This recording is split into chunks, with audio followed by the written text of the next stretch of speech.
ആയിഷമോളുടെ കത്താണ് മലയാളികളെ നൊമ്പരപ്പെടുത്തുന്നത്. ആ കത്ത് വായിച്ചിട്ട് കണ്ണ് നനയാത്തവരാരുമില്ല. പാലക്കാട് കരിമ്പ അപകടത്തിൽ മരിച്ച 4 കുട്ടികളെയും നമുക്ക് ഒരിക്കലും മറക്കാൻ പറ്റില്ല. ലോറിയുടെ രൂപത്തിലെത്തിയാണ് മരണം അവരെ കവർന്നെടുത്തത്. ആ 4 കുട്ടികളിൽ ഒരാളാണ് ആയിഷ. ആ കുട്ടി അതിൻ്റെ ഉമ്മക്ക് ബർത്ത്ഡേക്കായി എഴുതിയ ഒരു കത്ത് ഇന്ന് മലയാളികളുടെ എല്ലാം നൊമ്പരമായി മാറിയിരിക്കുകയാണ്. ആയിഷമോൾ മരിച്ച് 8 ദിവസം കഴിഞ്ഞ് പഠനമേശ വൃത്തിയാക്കുമ്പോഴാണ് ഉമ്മയുടെ കണ്ണിൽ ആ കത്ത് കാണുന്നത്. തനിക്ക് വേണ്ടി തൻ്റെ പൊന്നുമകൾ അവസാനമായി എഴുതി വെച്ച വരികൾ. ആ ഉമ്മയുടെ കണ്ണ് നനഞ്ഞ് ആ വരികൾ കാണാൻ പോലും പറ്റുന്നില്ല. കൈകാലുകൾ തളർന്നു പോകുന്നത് പോലെ, കണ്ണുകൾ മങ്ങുന്നത് പോലെയൊക്കെ അനുഭവപ്പെട്ടു. ഒരിക്കൽ കൂടി തൻ്റെ പൊന്നുമോളെ ഒന്ന് കെട്ടിപ്പിടിക്കാൻ, മാഡ്രോട് ചേർത്തൊന്ന് ഉമ്മ വെക്കാൻ ആ ഉമ്മയുടെ മനസ്സ് ഒരുപാട് തേങ്ങി. പൊട്ടിക്കരയാനല്ലാതെ ആ ഉമ്മയ്ക്ക് എന്ത് ചെയ്യാൻ പറ്റും? കുഞ്ഞിനോടുള്ള വാത്സല്യവും നഷ്ടപ്പെട്ടു പോയതിൻ്റെ വേദനയും കൂടിക്കലർന്ന ഒരവസ്ഥ അവരിലൂടെ കടന്നുപോയി. യാ അല്ലാ, ഒരു ഉമ്മക്കും സഹിക്കാൻ പറ്റാത്തൊരവസ്ഥ.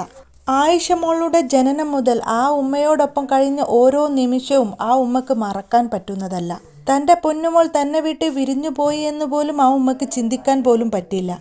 അല്ലാ, എത്രയെത്ര ഉമ്മമാർ ഈ വേദന സഹിക്കുന്നു. ആ ഉമ്മയുടെ മരണം വരെ ആ വേദന അങ്ങനെ തന്നെ ഇരിക്കും.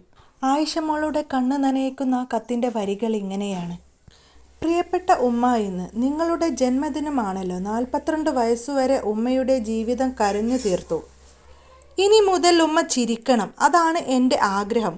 ഒരു മകൾ ഉമ്മക്കായി എഴുതിയ കത്ത്. ആ കത്തുകൾ വായിച്ചൊന്ന് പൊട്ടിക്കരയാൻ മാത്രമേ ആ ഉമ്മക്ക് കഴിഞ്ഞുള്ളൂ. പൊന്നുമോളെ, നിന്നെ ഒന്ന് വാരി പുണരാനാണ് ഉമ്മക്ക് തോന്നുന്നത്. നീ പോയ ലോകത്ത് മനസ്സറിഞ്ഞൊന്ന് ചിരിക്കാൻ പോലും ഇനി ഉമ്മക്ക് കഴിയില്ല. നിന്റെ ആഗ്രഹം ഉമ്മ ചിരിക്കണമെന്നാണ്. നീ ഇല്ലാത്ത ലോകത്ത്, നീ ഇല്ലാത്ത അവസ്ഥയിൽ ഉമ്മയ്ക്ക് എങ്ങനെയാണ് ചിരിക്കാൻ പറ്റുക? ഒരുപക്ഷെ ആർക്കൊക്കെയോ വേണ്ടി ഉമ്മ ചിരിക്കുന്നുണ്ടാവാം, പക്ഷെ മനസ്സറിഞ്ഞ് ചിരിക്കാൻ പറ്റില്ല.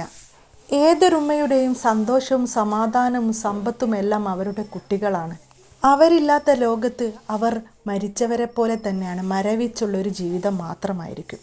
എന്നാലും പൊന്നുമോളെ, ഞാൻ പറയട്ടെ, നിന്റെ ഉമ്മക്ക് മനസ്സറിഞ്ഞ് തന്നെ ചിരിക്കാൻ പറ്റട്ടെ.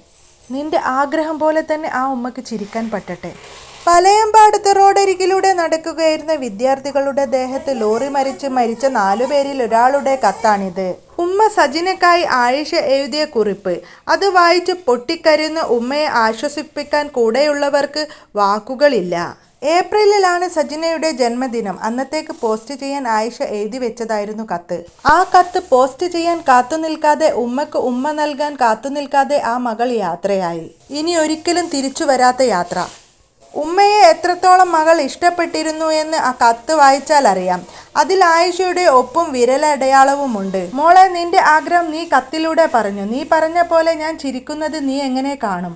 ഉമ്മ ചോദിക്കുന്നു. ആയിഷ മരിച്ച് 8 ദിവസം കഴിഞ്ഞു പഠനമേശ വൃത്തിയാക്കുമ്പോഴാണ് ഒട്ടിച്ച പോസ്റ്റർ കവർ ഉമ്മ കാണുന്നത്. ഈ വാർത്ത കേട്ട, ഈ കത്ത് വായിച്ച് എല്ലാവരുടെയും മനസ്സ് നിറയുകയാണ്, കണ്ണ് നിറയുകയാണ്. ആ ഉമ്മയെയും മകളെയും സ്വർഗത്തിൽ പടച്ച റബ്ബ് ഒരുമിച്ച് കൂട്ടട്ടെ.